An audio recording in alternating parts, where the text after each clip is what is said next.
Sa herë keni shkruar një qëllim në listën tuaj, vetëm për të harruar disa javë më vonë, është e lehtë të entuziazmohesh nga një ëndër e madhe ose një qëllim afatgjatë, por e vështirë është ta ndjekësh deri në fund.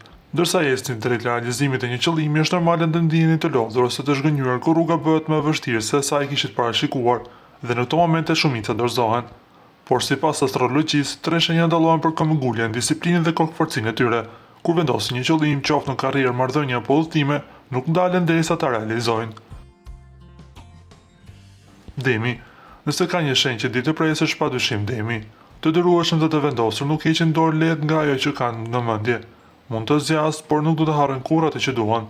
Si shenjë toke, investojnë kohë dhe energji për të ndërtuar baza të qëndrueshme në jetën e tyre. Të udhëhequr nga afërdita, planeti i dashurisë dhe kënaqësisë, shpesh synojnë një jetë më cilësore dhe më të bukur. Kjo vetë është një forcë shtytëse për ta. Akrepi. Akrepat njihen për pasionin dhe intensitetin e tyre, cilësi që i bën njerëz zakonisht të përkushtuar ndaj qëllimeve. Kur i premtojnë vetes diçka, rrallë kthehen pas. Mund të lodhen ose të ndihen të raskapitur, por besimi i tyre në atë që ndjekin i jep forcë. Shpesh motivohen nga e kaluara ose nga dëshira për të provuar të tjerëve se kishin të drejtë. Çfarëdo që shtin përpara një gjë është e sigurt, nuk dorëzohen.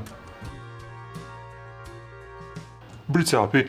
Bricjapi është lojtari strategjik i zodiakut. I disiplinuar, i organizuar dhe shpesh punëtor i palodhur, ai ka aftësinë e rrallë për të ndarë një qëllim të madh në hapa të vegjël dhe të realizueshëm dhe të ndjek një nga një. I udhëhequr nga Saturni, planeti i strukturës dhe përgjegjësisë, ai gjen qetësinë në faktin se ka diçka për të cilën punon. Qoftë një ndryshim i madh në karrierë apo një udhëtim i rëndësishëm, Bricjapi di të organizohet, të kursejë dhe të këmbëngul derisa të arrijë.